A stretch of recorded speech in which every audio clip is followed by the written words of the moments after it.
ये कहते हैं कि मैं 18 घंटे काम करता हूं। आप समझ रहे होंगे कौन कहता है ऐसा, क्या काम करते हैं ये इन चैट्स से मालूम पड़ जाता है।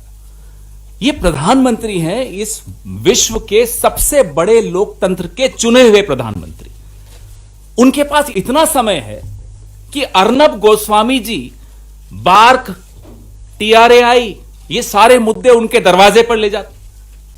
जरा मुसीबत आई, राइवल चैनल से पहुंच गए प्रधानमंत्री का नाम लेने। ये प्रधानमंत्री का नाम लेने की जरूरत एक बिजनेसमैन, एक लॉबीइस्ट, माफ कीजिएगा, को कैसे आ जाती है?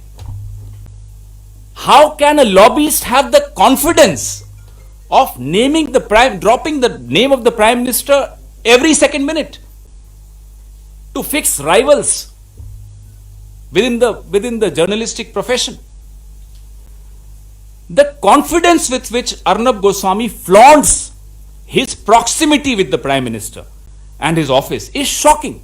Never before in the history of India, with all of you experienced, seasoned journalists would have come across this.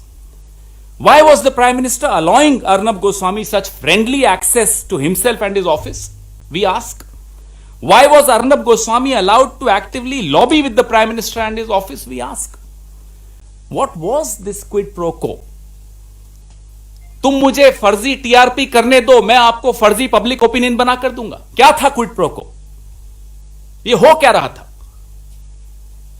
Home minister तो अब बने, लेकिन इससे पहले 2019 तक अमित शाह का नाम इस देश के सबसे second most important man called Amit Shah, और उनके जो चैट्स आए हैं अर्नब गोस्वामी और पार्थोदास गुप्ता के अमित शाह के विषय में, चौंका देते हैं। पार्टी के प्रेसिडेंट हैं आप, आपका क्या हक बनता है कि टीआरएआई, जो कि एक ऑटोनोमस एजेंसी है, उसकी गतिविधियों में आप हस्तक्षेप कर रहे हैं, उसको इन्फ्लुएंस कर रहे हैं, उस पर दबाव डाल रहे हैं, क्योंकि अर्नब गोस्वामी चाहता है आप उस पर दबाव डालें। यह किसी पार्टी के राष्ट्रीय अध्यक्ष का काम है।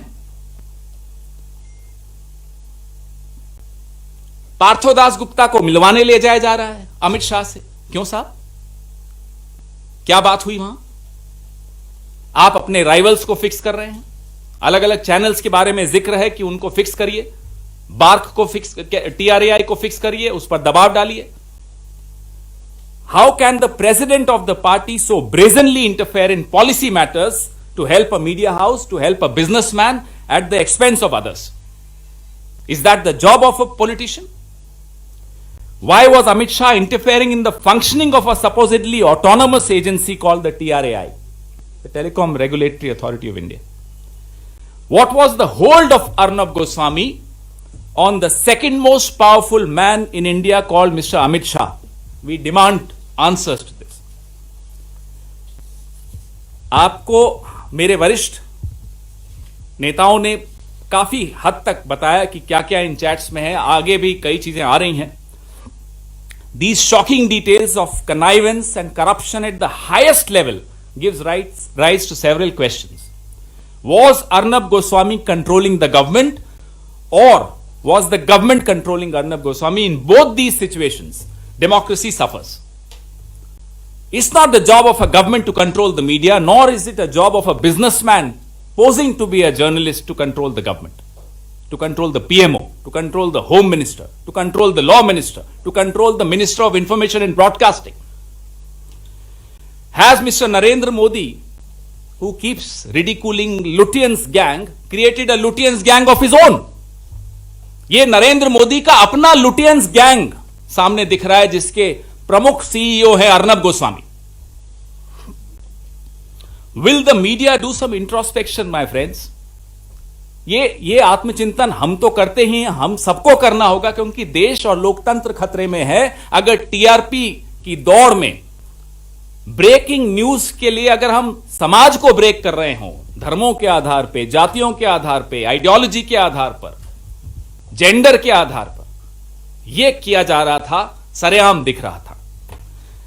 इन his private conversation, very interesting, आप में तो सबने सोशल मीडिया पे देखा होगा, फिर भी दोहराता हूं। In his private conversation, this man who claims to be a journalist, Arnab Goswami, believes that the economy is ruined. I won't use the word which he used because it's not a parliamentary word. So he believes that the economy is ruined. And he says he cannot repeat this on television. क्यों साहब? आप privately बोलते हैं कि अर्थव्यवस्था तबाह हो गई है, लेकिन कहते हैं मैं टीवी पर नहीं बोल सकता. क्यों? क्या दबाव है आप पर? क्या मजबूरी है आपकी कि देश को आप बता नहीं सकते कि अर्थव्यवस्था डूबी हुई है? डरते हैं या कोई ऐसे संबंध है आपके इस सरकार से जिसमें क्विड प्रो को है, आपको लाभ मिलता है उनसे, आप उन्हें लाभ पहुंचाते हैं, इसलिए आप सच देश को नहीं बताते और अपने आप को पत्रकार कहते हैं? लानत है ऐसी पत्रकारिता पर. Did the details of the military operation, Antony साहब, शिंदे साहब briefed you on the protocols to deal with sensitive military secrets. Did the details of the military operation get leaked through Arnab Goswami? We only know one part of it, that he got this information. Of course, Antony Saab is right. Where did he get this information from is a very, very important question. उनको ये सूचना कहां से मिली? 4 लोग जानते थे ये सूचना. प्रधानमंत्री, गृह मंत्री, रक्षा मंत्री और एनएसए. और चैट्स में आप देखिएगा तो लगभग सबके नाम ये लेते रहते हैं. हम जानना चाहते हैं ये सूचनाएं अर्नब गोस्वामी को कहां से मिली और ये सूचनाएं अर्नब गोस्वामी ने कहां कहां दी. क्योंकि अभी तो हमें सिर्फ पार्थोदास गुप्ता के बारे में मालूम है कि उनको दी. हमें क्या मालूम ये सूचनाएं कहां गई थी?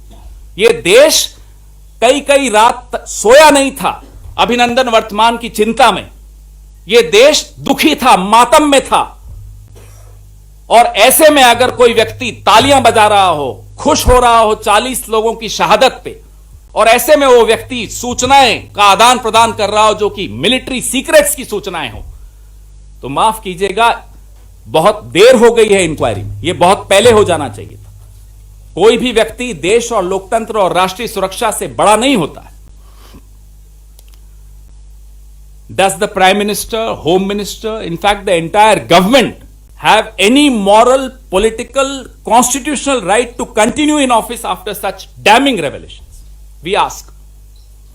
We demand that the Prime Minister should come clean on these accusations immediately in order to restore the severely damaged credibility of the highest office of this country.